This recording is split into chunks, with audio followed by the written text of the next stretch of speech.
Ladies and gentlemen, good day and welcome to the Q2 and H1 FY22 earnings conference call of Gujarat Themis Biosyn Limited. This conference call may contain forward-looking statements about the company, which are based on the beliefs, opinions, and expectations of the company as on date of this call. These statements are not guarantees of future performance and involve risks and uncertainties that are difficult to predict. As a reminder, all participant lines will be in the listen-only mode, and there will be an opportunity for you to ask questions after the presentation concludes. Should you need assistance during the conference call, please signal an operator by pressing star, then 0 on your touchtone phone.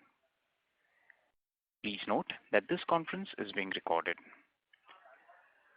I now hand the conference over to Dr. Sachin Patel, Director at GTBL.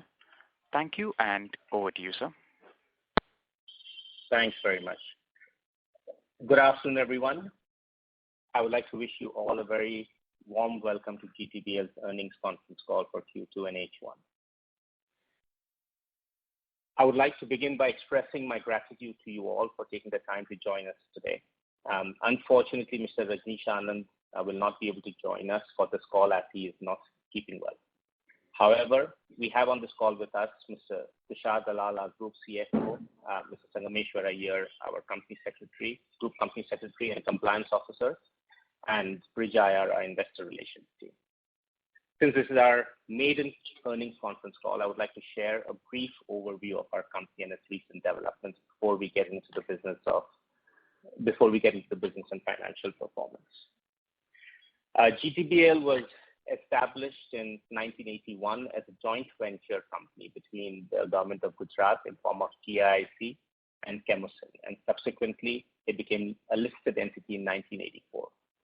GTBL has grown over years through collaboration with various other players such as the Pharmaceutical Business Group, that is PBG, and Yuhan Corporation.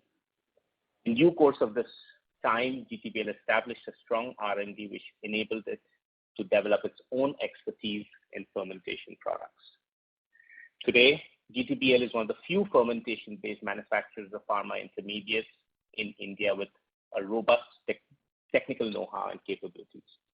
We have an environmentally friendly and sustainable process using aerobic bacteria for fermentation. Our current product portfolio grew with rifampicin in 1991 and lovastatin in 2003. Subsequently, the company started manufacturing rifamycin S as an intermediate for rifampicin. During the year 2020, we changed our business model from contract manufacturing to own manufacturing and sale model. After fulfilling all the contractual obligations, we were able to make the strategic shift, which has led to improved realizations and substantially improved margins. This change gave us better access to markets and a competitive advantage to command better margins. Our current product portfolio comprises of Rifa S, that is rifamycin S, and rifamycin O. In addition to the state-of-art manufacturing facility in Vapi, Gujarat, we are also expanding our R&D base to focus on new product development. As mentioned earlier, fermentation-based process for intermediate development has its own challenges, but with our long experience of product development and making it commercially viable, our confidence is high. I hope you must have gone through the presentation where we have also mentioned about a roadmap for development and launch of new intermediates. Also, we plan to move up the value chain and forward integrate into manufacturing APIs.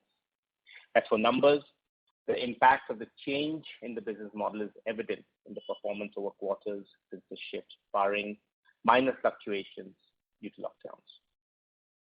Now coming to some key recent developments. As you're all aware, during the last year and a half, the world has witnessed an unprecedented calamity in form of the COVID pandemic, which brought the whole supply chain and the entire economies to a staggering halt. It impacted every aspect of our lives, from personal lifestyles to businesses and industry worldwide. Like every other business, we were also impacted by the logistics and supply chain hurdles due to various lockdowns to curb the virus outbreak. The second wave also led to a lockdown in the beginning of this fiscal year. However, being in the pharmaceutical sector, we were able to continue to cater to our healthcare industry. During the first quarter of 21, we undertook during the last quarter of 21, we took a planned shutdown of our plants for approximately 3 months. This was for maintenance and upgradation of the facility, which is done periodically. As a result, we were able to improve internal operations efficiencies when we resumed operations. On another note, we recently concluded our strategic partnership with South Korea-based Yuhan Corporation and bought over their stake in a company of parent companies, group companies. While Yuhan has been one of our oldest technology partners, the association had come to its fruition and there was no further value addition for either of the two companies. The decoupling would enable us to better formulate and execute future growth strategies in the long term. Going forward, we are focusing on R&D and new product development and strive to expand our presence in the value chain and overall market. Now, coming to the financial performance, I shall hand over to Mr. Tushar Dalal, who will take you through it. Thank you. I am Tushar Dalal, Group CFO of the group. A very good afternoon to all of you. Now, let me take you directly to the Q2 for the financial year 22. We reported rupees 35 crore in the revenue during the Q2 financial year 22, a 28.86% year-on-year rise.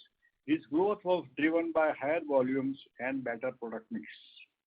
Our EBITDA, excluding the other income for the quarter, was 18.45 crore, an increase of 25.1% year-on-year, and our margin was 52.60%.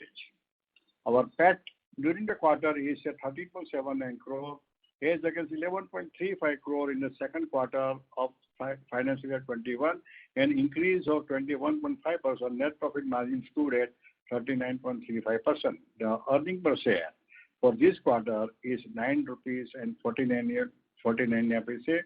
The paid-up capital per share is only rupees 5. For the half-year ended H1 22, we reported rupees 67.49 crore in revenue during H1 22, a 57.46% year-on-year rise. Growth was driven by strong rise in the volumes and the improved product mix. Our EBITDA, excluding the other income, for the period stands at 35.17 crore, increasing 64.84% year-on-year. EBITDA margin is 52.11%, an improvement of 233 basis points.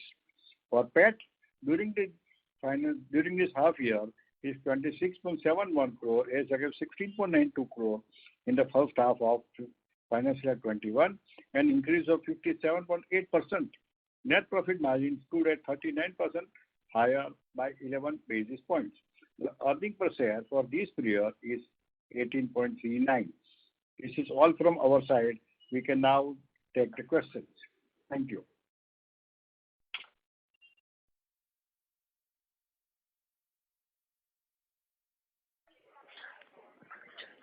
So should we open for Q&A? Yes, absolutely. Thank you very much. We will now begin the question and answer session. Anyone who wishes to ask a question may press star and 1 on their touchtone telephone.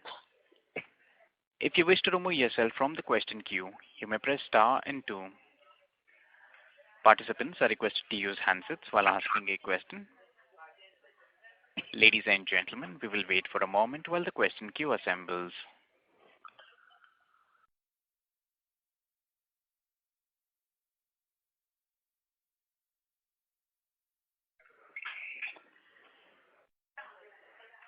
The first question is from the line of Srinath V from Bellwether Capital. Please go ahead.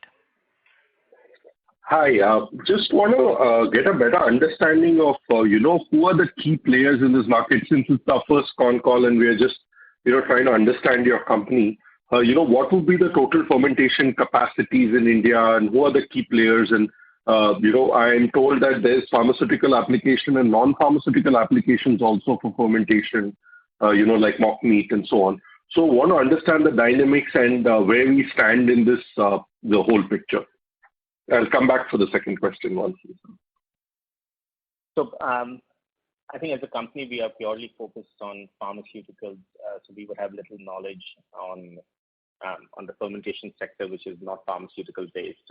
As you rightly pointed out, we have sectors like food supplements, at the same time enzymes too. So I would not get into that. But from a pharmaceutical perspective, there was a time where there were almost about a dozen or even more companies in India, which unfortunately could not stay for a very long time due to the competition that came, the pricing competition that came from China. So at the moment, there is probably a handful of companies that still remain, but as an independent company, I think it would be Concall, that will be one of them, and there are one or two more which are coming up as independent fermentation-based companies. And this China competition that the whole industry faced, a few years ago, was this driven by which of the price cost levers that they had? And I can see power cost is a significant part of your process, but outside of that, what were the other advantages that China had, and what has changed in the last 2 years for this, migration back to India? I think there have been two factors. So one is, as you very rightly pointed out, power. In case of fermentation, the largest cost in terms of utilities comes from power. The raw material cost is not as significant as the cost of utilities, which is essentially power. So that is definitely one. And as one sees across sectors, not just fermentation, but across sectors, due to the increase in power costs of tariffs in China, and also the unavailability of the same in certain areas, there has been a disruption in supply chain. At the same time, prices also. So I don't think it is only related to fermentation, but overall you have seen increase in prices of products coming from China, and this is one of them. And I think the only difference over here being that there are not too many companies that still continue to be in fermentation of pharmaceutical products in India. So we believe that there is a unique position that all those companies who are in the fermentation sector for pharmaceuticals that are there in India have going ahead. A little basic question out here. So what is the complexity in fermentation that a large player who either the API large player who's buying the intermediate from you, or the formulation player who is buying API is not doing the same thing in a captive manner, because our Indian pharma companies are largely champion companies who have now gained significant global market share in formulation. So what is the complexity of what is the specific reason why large companies don't prefer doing this in-house and would have players like you or Chinese players kind of handling this complex product? But the complexity starts from the fact that you need to have access, or you need to be able to develop those microbes that are going to produce this product. That is only the beginning. The second part is these microbes behave very differently when you move them from a laboratory to a 50,000 liter fermenter. So the economics completely change. So that is the second part of complexity which is there. The third is how do you design these kind of fermentation facilities from lab data to commercial data. So that's know-how, and that knowledge is very important, which not too many people have. And fourth is, which is probably easier, I would put it this way, is the capex which is required. So you may start in the laboratory, but for example, a replacement value of a facility that we have right now would be upwards of 200 crores, excluding the land and the paraphernalia that goes with it. So that is the kind of capex that you need to put in while not knowing a lot of what is going to happen from the laboratory till you reach final production. And then there is time, because it would take at least 2 years, if not more, to set up this facility. Followed by that, it would take even more time for regulatory approvals to come in. So there is a good gestation period besides the risk which is involved in going for this. Got it. Got it. And the last question before I get back into the queue is, I want to understand, from again a macro picture, which are the therapeutic areas or products that use fermentation in the API? A significant portion of the API value is being derived out of fermentation.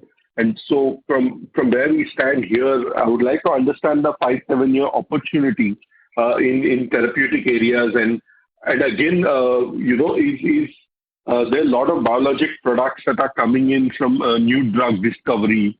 Is there an opportunity in that space also in small batch production? So if you could kind of map the current fermentation landscape and how is it likely to change over the next 5-7 years? So I'll divide the question into, I'll address the question into two parts. The first is therapeutic categories that involve fermentation. They are wide and varied because you have something which is starting from penicillin derivatives to other anti-infectives, and then you have something which is even in the field of statins, which is cholesterol reduction. So it is more dependent upon what is the synthesis or how a product is produced more than therapeutic category. And our selection again is for products that we want to work on or we are working on in terms of the future is not therapy dependent, but is technology dependent. What are we going to be good at in terms of producing, we believe. So that is going to be the strategy going ahead. And with regards to biologics, that's a completely separate area. We are not into it as yet. We don't know what we will do going ahead, but at the moment, our focus is on secondary metabolite fermentation products and not biologics. I hope that answers. Thank you. Thanks a lot. Yeah, thanks a lot. I'll get back into the question too. Very insightful. Thank you. Thank you.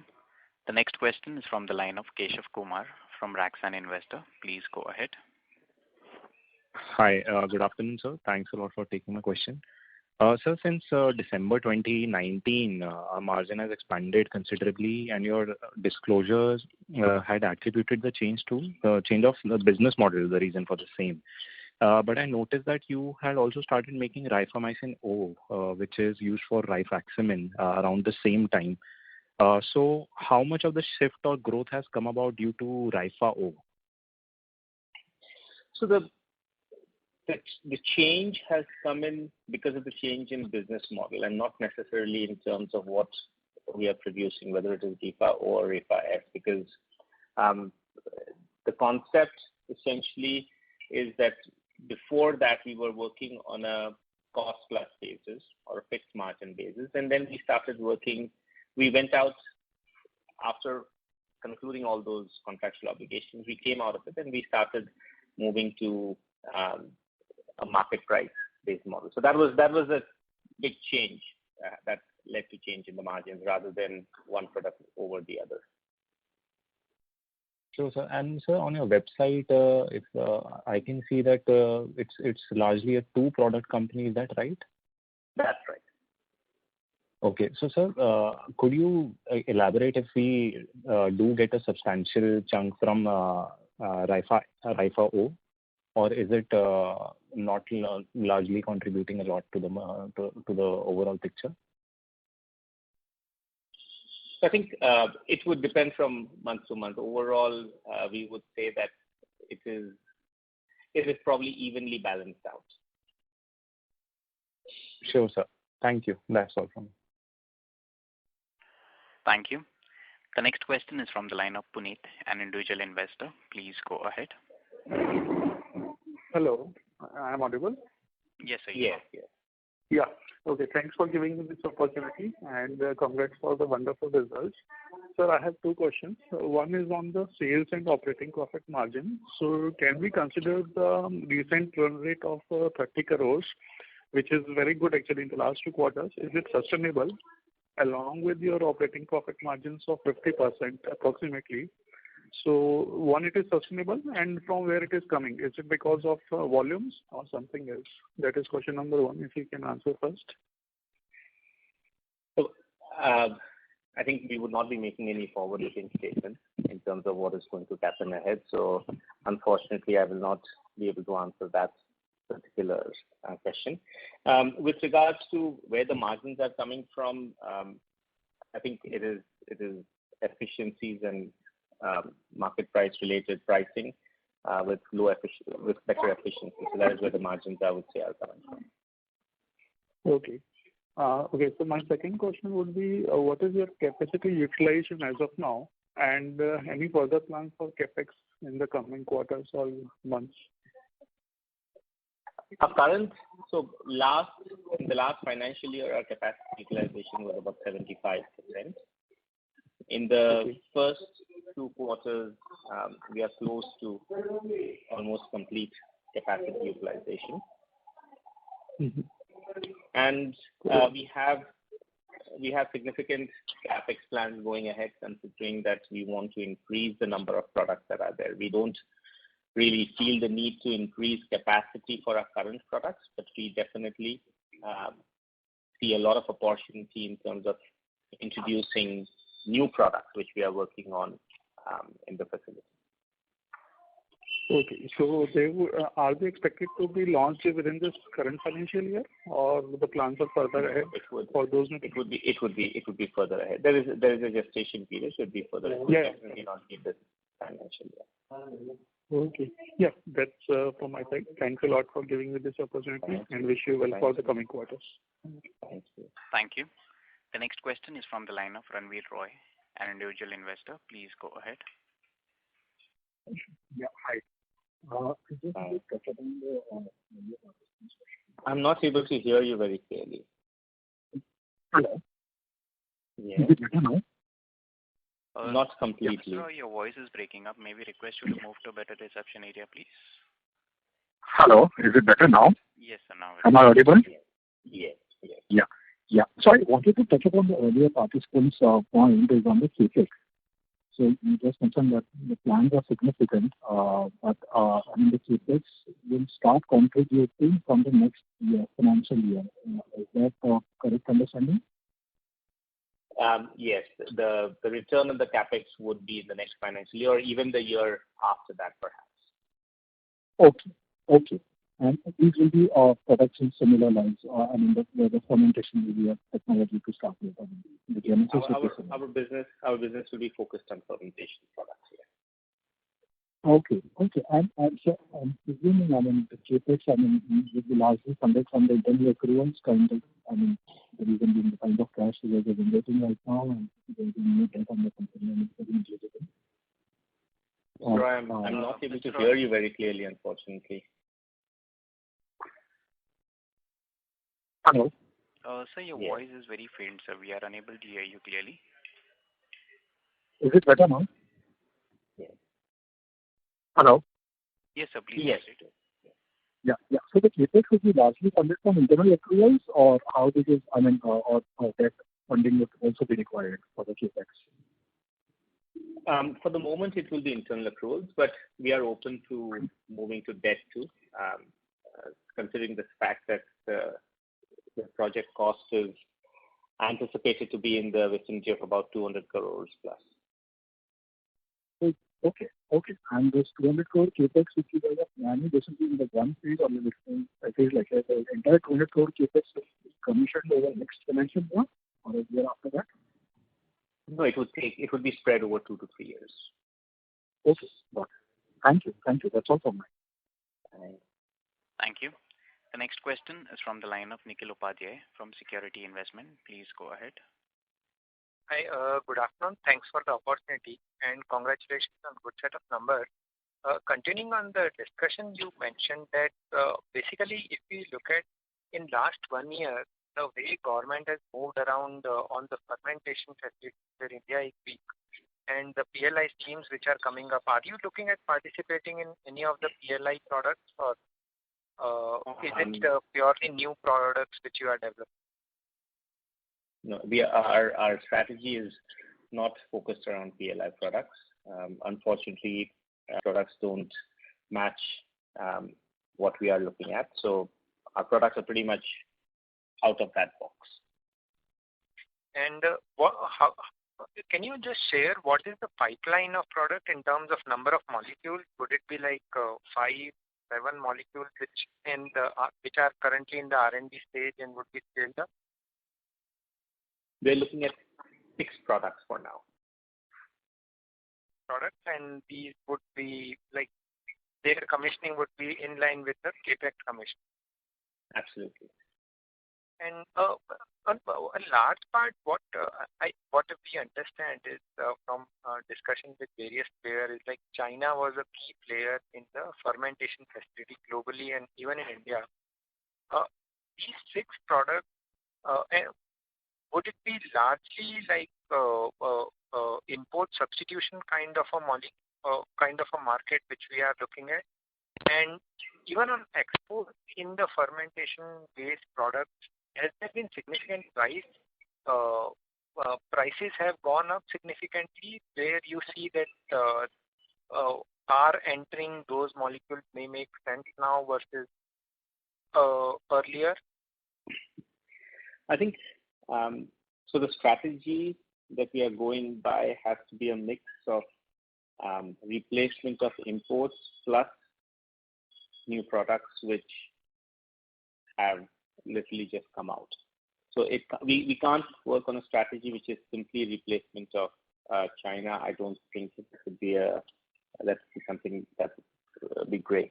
So it is a mix of both, and our product selection and how we intend to commercialize the same is also very clear in our plans.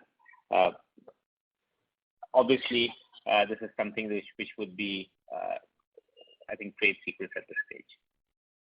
Sure. My question could be a little bit, but what we understand is like the reason why most companies, as you mentioned, is like the capex is a major deterrent in terms of any new player entering the fermentation manufacturing. As a result, there are many very limited capacities in India or players who are able to do it in a successful way. How do you see the scenario playing out? Because what has happened is that the pricing has also gone up for many of these molecules with the issues around China.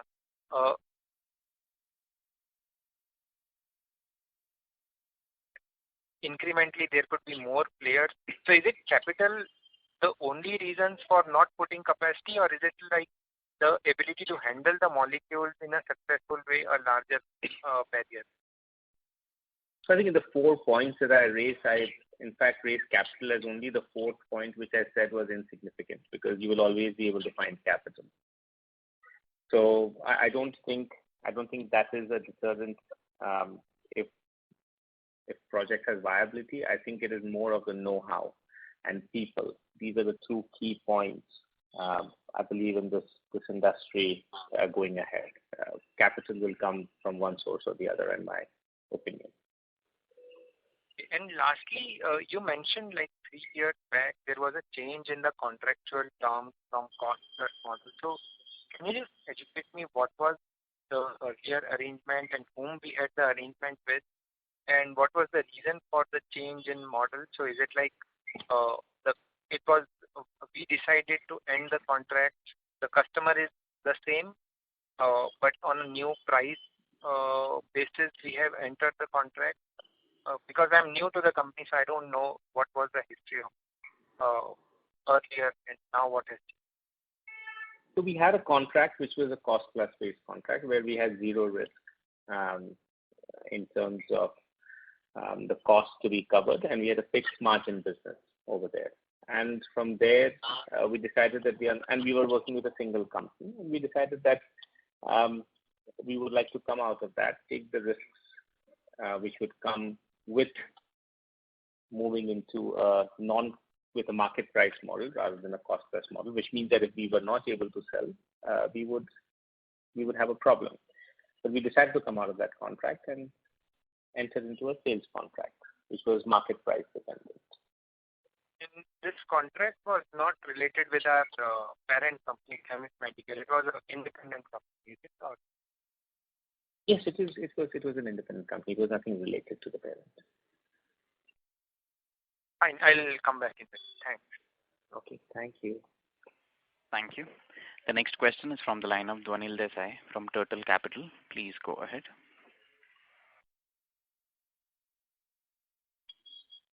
Mr. Desai, your line is in talk mode. Kindly go ahead with your question, please.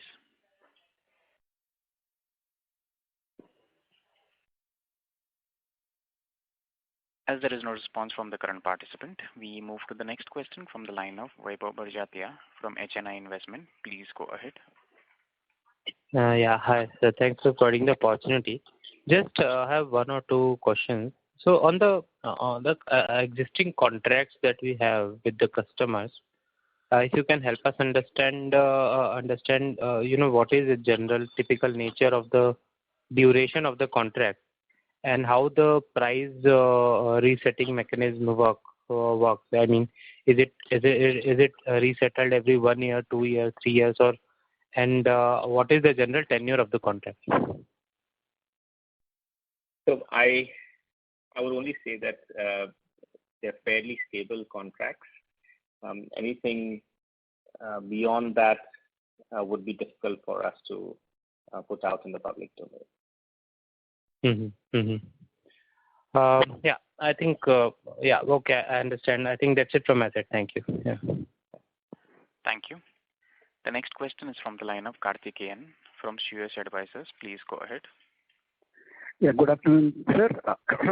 More of the same set of questions. So just trying to understand the business a bit better. My first interaction, so kindly bear with me. A couple of things. You talked about developing 6 different products. So can you talk about the process involved in developing new products? And is any of this coming from a customer's request, or do you develop these independently? Secondly, also the capacity you are planning to put up. Can you give us a scale perspective in terms of what percentage of, say, a local requirement would this be able to meet or global requirement? I wouldn't have a context. So kindly, talk about that. And also, is there any dependence on China for the basic material sourcing, the microbes, the basic cell cultures or whatever? Would those be coming from China? These are the 3 broad questions that I have. Thank you. So I think in terms of, I'll address your second question first. In terms of the capacities, the total fermentation capacity we have at the moment is about 450 cubic meters, and we are planning to double this, for which we have already received the EC clearance. So that's on the capacity side. With regards to raw materials or anything else associated with this project, we are not depending upon China. And could you repeat your first question again? Was it with regards to the product? I was asking you about the product development cycle involved and whether there is any customer input involved in the process. Yeah. So the products are developed in-house, which means that we are not expecting nor are depending upon any customer to provide us any help on this particular front. In terms of the cycle, it typically involves having the strain, growing it in a laboratory, growing it at a pilot facility, understanding the strain, how it grows, what is the most productive, most efficient way of producing it, and then scaling it up to a commercial level. So it's a step-by-step process. At each stage, you understand what are the environmental conditions which are best suited for a microbe to grow and produce what you want it to produce. And that's how the process works. And finally, when you move to a large scale, you have to figure out how you are going to be able to extract the product of interest from this broth, which has a lot of things, including the microbe, to its pure form that is required as a pharmaceutical product. I broad contours, I understand. What I asked you was what was the time involved in developing these 6 different products? And, so if you start today, by when would you be able to commercialize a particular product? So we envisage that in about 2 years, we'll start producing them for the Indian and the ROW markets, and 3 years for the regulated markets. in 3 years you will be able to target the regulated markets. Yes. Oh, interesting. And when you say that there is no China dependence, so these are locally available basic materials as such. Yes. Okay. Interesting. And would you be able to indicate the areas, broad areas at least, to say therapeutic or otherwise? No, unfortunately not, because it would give a very clear idea in terms of what molecules we would be perhaps working on. And in terms of yield, would you be able to confirm whether you are at a reasonably commercially, shall we say, viable yield? Have you been able to achieve that? Would you be able to say anything on that? Yes, that we can, because we cannot compare it with other companies because we don't know what necessarily their yield is, but we can compare it with the market price. Right. And you think that you are in a good place? We are in a good place, yes. Sure. Interesting. I'll get back in the queue. Thank you so much for answering that. Thank you. Thank you. The next question is from the line of Pratik Podar, an individual investor. Please go ahead. Yeah, hi. Sir, just a bit curious, when I look at your balance sheet, the CWIP is 4 crores, you talked about a 200 crore capex. I'm just trying to understand, where do you get this confidence of, even if I look at your net fixed assets, they're just like 17 crores, and you're setting up a 200 crores kind of a capex. Where is this confidence coming from, and when does this capex really start contributing to your revenues? Is it H2 of FY23 or FY24? That's question number one. So I think we, in terms of confidence, we see an opportunity, and we see cash flows, and both these things combined together, we feel that, and we have the knowledge. I think probably that third part was the most important, the knowledge and the know-how to be able to do that. So that, I think, gives us a reasonable confidence that we should go ahead with these projects. And with regards to when the project will come through, it could be end of 23, beginning of 24. But I would say 2 years from now, we should be in a position to have something for the Indian or ROW market, Indian and or ROW market. Sure. And sir, what is the size of opportunity of these 6 molecules? Not getting into the names, etc. Just broadly, what kind of potential are there for these molecules? So the way we are calculating it is that if we are doing a capex of 200 crores, we should be able to see a ROI within 3 to 4 years. Okay. That's really helpful. And lastly, sir, is it fair to say that you are a company since 1981? Was this contract manufacturing something which was a shackle to you, and once you got out of that contract, that now we will see the true potential, or you can see the true potential of your R&D getting commercialized? Was this I wouldn't say that. I think the contract that we had before was also a very important one, because those were turbulent times in this industry. This opportunity that we see at this time did not exist at that time.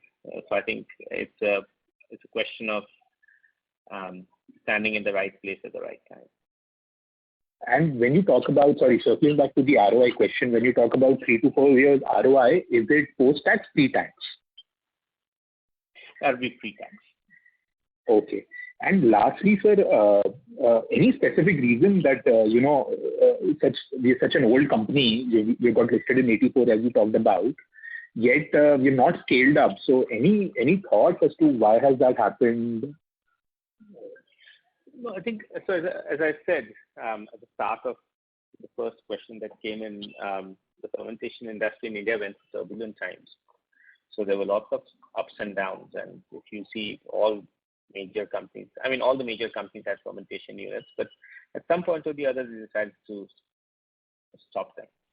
And the reason essentially was that the companies were bleeding because of the pricing pressures which were there, which has changed now, not from only a pricing pressure angle, but globally companies are also looking at building up supply chains which are varied.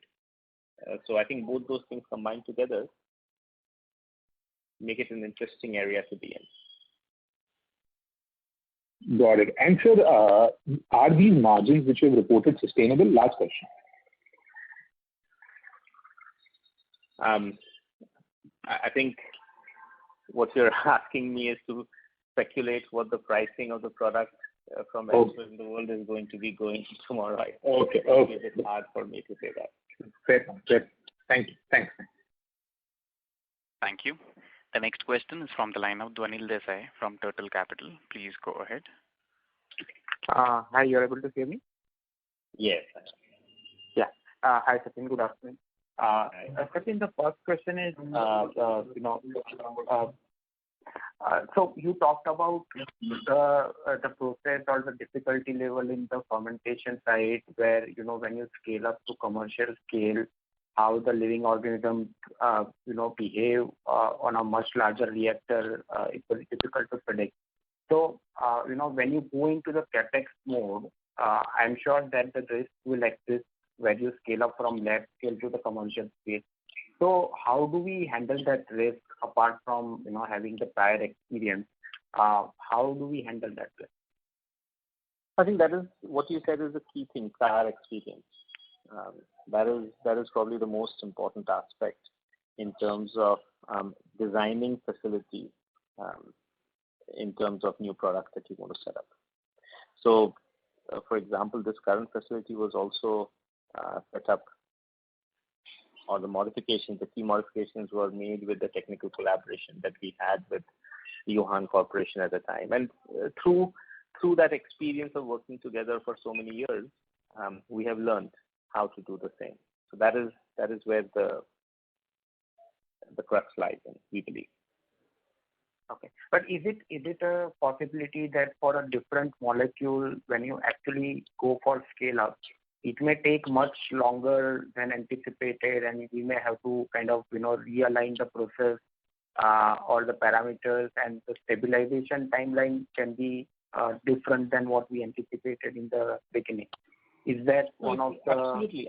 No, it is absolutely possible. The entire exercise from day one till even after 15 years of production is a reiterative one, whereby we have to keep on improving the thing. So it is a continuous process. Improvement is a continuous process in this area, like most areas, I think.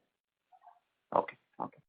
Second question, Sachin, is I think you mentioned, if my understanding is correct, that the replacement capex required for what the setup that we have today is, can be close to 200 crore. Now, does it mean that for the incremental capex that we are going to put up, the typical asset turns would be somewhere between 0.7, 0.8? Is that a right way to look at it? Sorry, I could not follow your question. So currently we are doing, like let's say 2 capacities, we will do 140 crore of revenue in our existing setup. And if somebody else was to put up this setup, it may cost him 200 crores. So is that the right asset to revenue ratio for the incremental capex? So I think someone asked a question with regards to what is the revenue that we would expect from the new capex that we are putting up, and I responded that this is the ROI we expect, because revenue is, I think, not as material as the margins that we are going to make over here, because it depends upon what we produce. Sometimes in this particular case, for typical API industry to have this margins, you would have to have significantly larger revenues than what we are seeing right now. I trust you will agree with that. So I wouldn't go by revenue. I would more go by the bottom line. Okay, got it. And last question. So I think you said that we have 6 products, which we can commercialize over time with the new capex. But in terms of the overall product basket or the scheme that you look at, how many products you start with, and then finally at the commercialization stage, you may end up with 4 or 5 products. So that ratio for number of products that you work on vis-a-vis how many products gets commercialized, That is like what, 3:1, 4:1? How does it work? I think it's a good question. It's a good question. One cannot expect that everything that one works on will actually reach the market. But I think we would have to work on a dozen products to get 6 out. That's for sure. Okay. Or it can be more also. I mean, because typically, yes, 3:1, 3:1 is a very normal ratio. No, you're right. You're right. It could be more, but right now this is what. Okay. Okay. With time, we will figure out what more is required. Okay, great. Thanks a lot, sir. Thank you. The next question is from the line of Alisha Mahawala from Envision Capital. Please go ahead. Hi, sir. Good afternoon, and thank you for taking my question. So firstly, I'd just like to understand that, like you mentioned earlier in the call, the capex that we're currently talking about will sort of commercialize only towards the end of 23-24, and our current capacity is also utilized. So in the interim, over the next 1 year, where is the growth going to come from? Is there scope to debottleneck or change our process or product mix or anything on those lines? We are working on multiple strategies in terms of what we could do over the next couple of years, but not absolutely clear on it. But it's a work in progress. Okay. So for the timing, I think the current run rate is sort of what we will be able to achieve till something commercializes. Got it. Okay. That's right. And the tuberculosis drug that we do, what is the contribution of that to our overall revenue? So it's pretty much the same as I think this was a question which was also asked, how much is Repower, how much is Refire. So it's pretty much in line with each other. There is no one which is bigger than the other. Depends from month to month. Sorry, I didn't get that. I said it's pretty much the same. Both of them are pretty much the same. The two products that we have are pretty much the same. There's not a large difference between the two. No, I understand. I'm just trying to say, but putting those two together, how much would that contribute to the total revenue? 100%. Because the two products. Okay, that is 100%, right? There is nothing else. That's just what I want to clarify. Okay, great. Okay, thank you. Yeah. Thank you. The next question is from the line of Srinath V from Bellwether Capital. Please go ahead. Hi. So just wanted a few clarifications. So the capex that we are putting, again, very basic question. Does it come in a phased manner, or we'll have to get all the reactors together at one go? So this 200 plus crore capex, how would this play out from capacity addition that we could utilize to generate revenues? So it would be in a phased manner, most definitely. It will not be a single order that we'll be placing. It starts.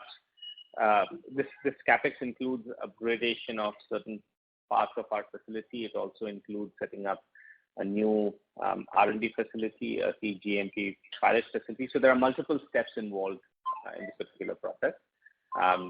It will not happen on one day, for sure. Okay, and so how would the cash outflows kind of play out? I'm looking at both from ability to generate revenues and the expenses that hit us. So how would this kind of play out broadly over 2 years? So about 30% of this, about 30 to 40% of it would be in the first year, and the rest of it would be in year 2. Okay. So first year would be largely more civil and the construction part of it, and the second year, the heavier part is because the machineries are purchased, right? Am I? That's right. The second question I would like to understand is, how much of your product segment, the spot prices?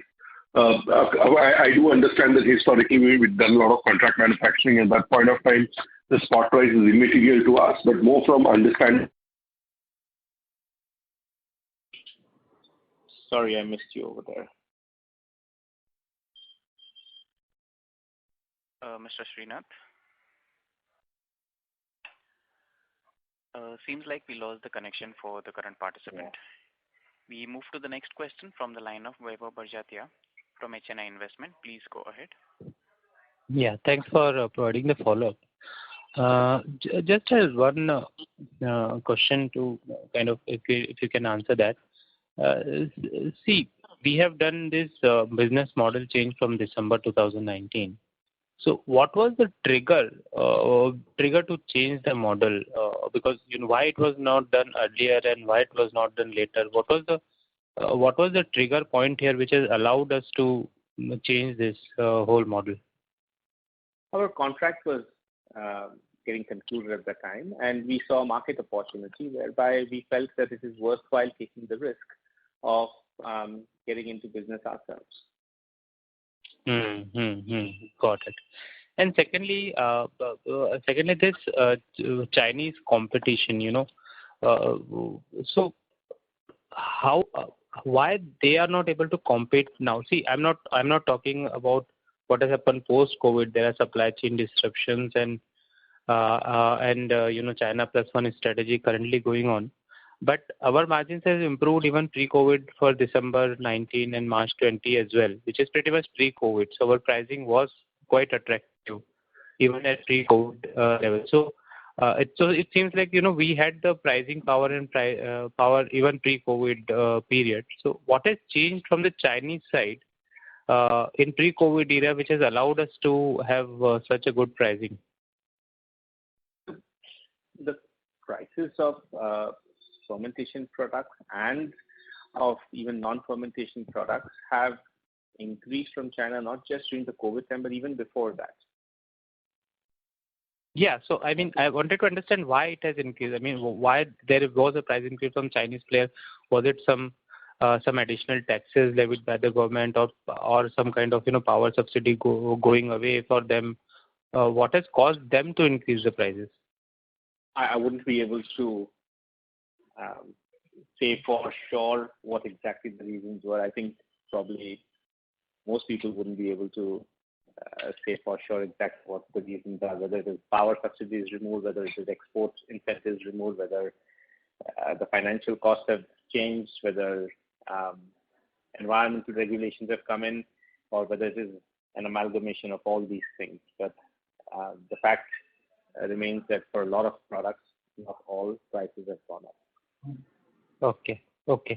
And lastly, can you help us understand, or if you can name few of the Chinese players for both of our products? I think that would be really helpful for us.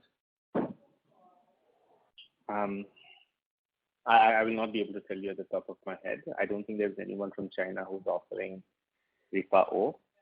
With regards to RIFA S, there would be, but it's not something that I would know, but we can. But it would be easily available from the public domain information, I'm sure.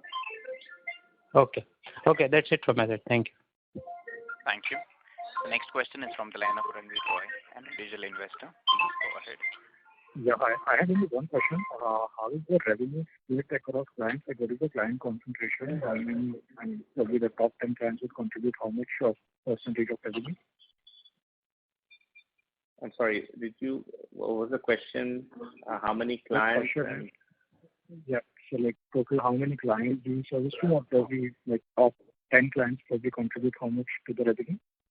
We are working on contractual basis with 2 clients at the moment, and we are adding another 2. Okay, so it's largely the revenue coming from 2 clients, correct? That's right. Okay, thank you. Thank you.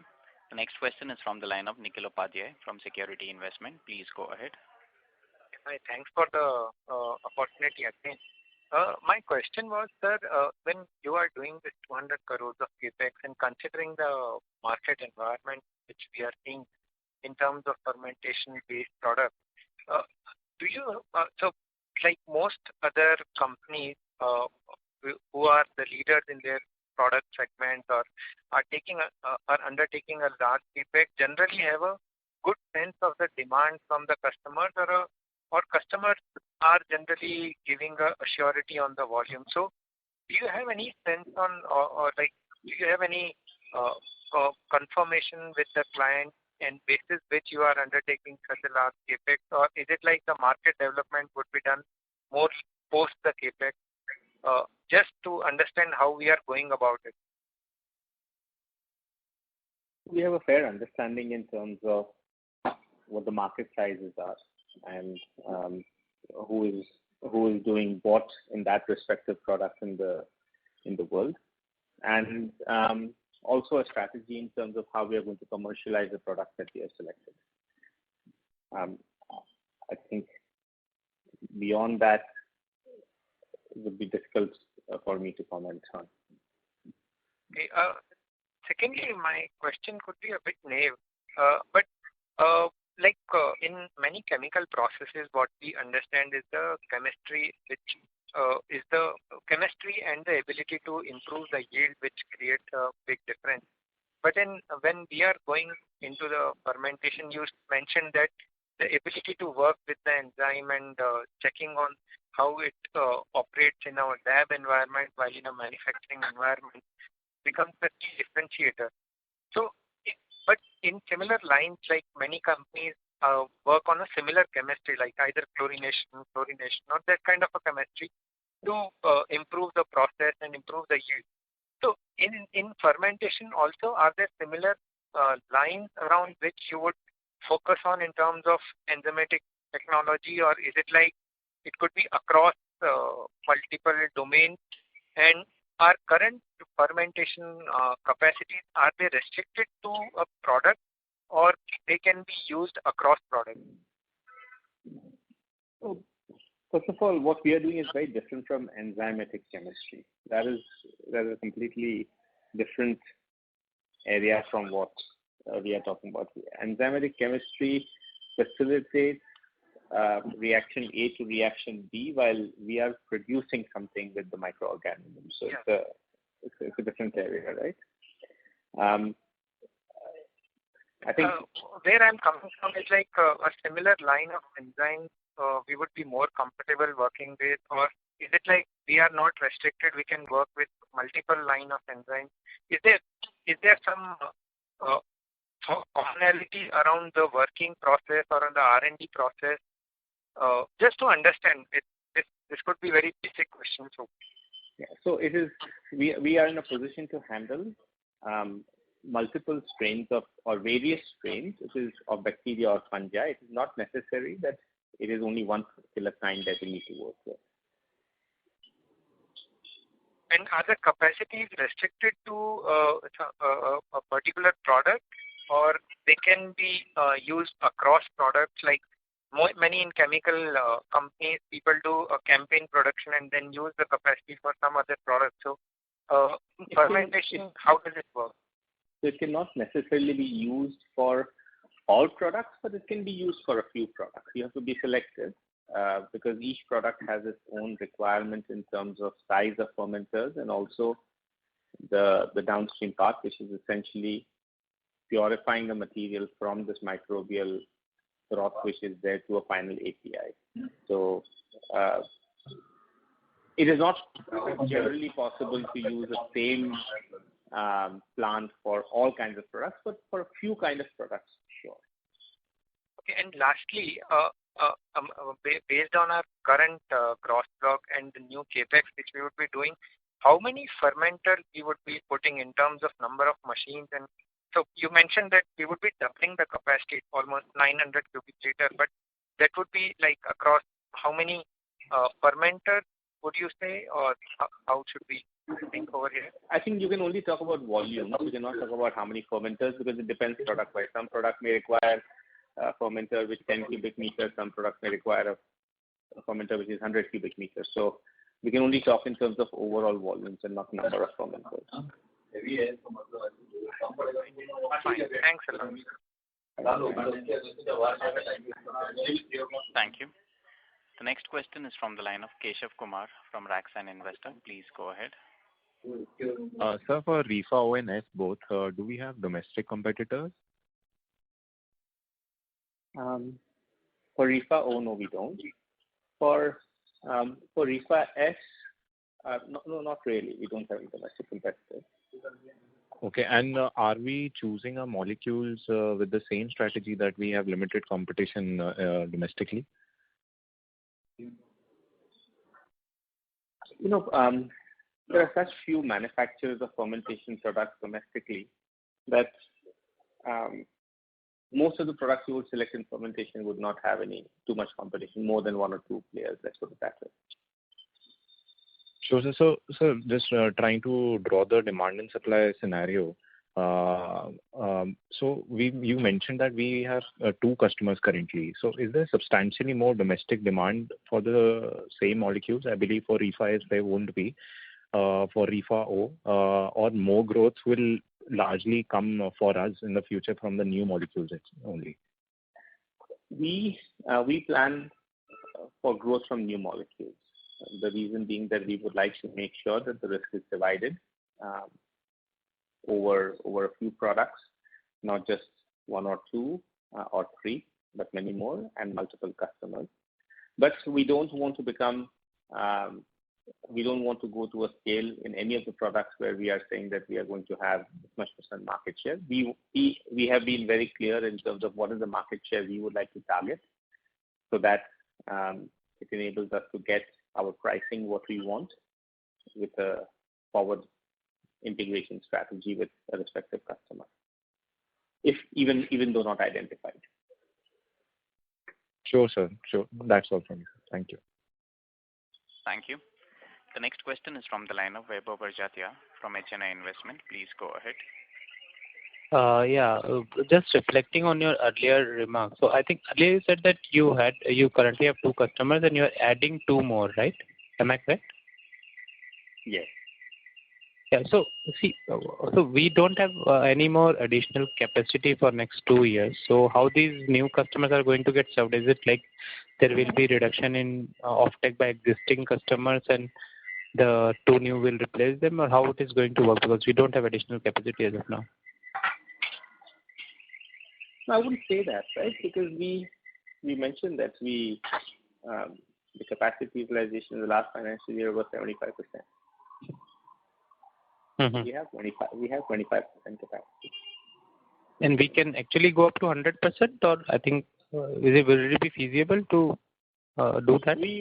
We hope so. If not 100%, at least close to that. Mm-hmm. There have been sizable Mm-hmm. improvements which have been made in the plant during the shutdown, whereby our productivity has improved. Mm-hmm. Okay. Okay, that was the only clarification I wanted. Thank you. That's it. Yeah. Thank you. The next question is from the line of Jaiveer Shekhawat from Ambit Capital. Please go ahead. Right. Thanks for taking my question. My first question is in relation to the split between the YOY volume growth and the realization growth. Can you highlight that? Sorry, could you repeat that, please? The YOY? Can you please break down the revenue growth? So how much is it coming from volume and how much is because of higher prices? The pricing has pretty much remained the same. There hasn't been a very big difference over last year and this year. But as you can imagine, in the last year, the first quarter was disturbed for everyone, right? Yes. And second question was actually in relation to the prices itself. Now, given that we have seen RM inflation over the last 3-4 quarters across commodities and across sectors, I understand that the RM cost doesn't form a big chunk of your overall revenue. But have you been able to pass on these?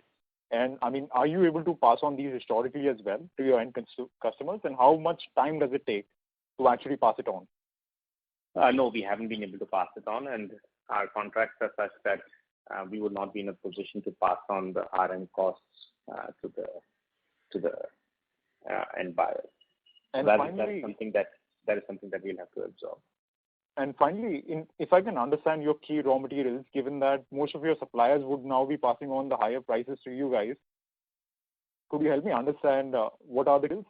And probably because of that, are you also expecting a contraction in gross margins going forward as well?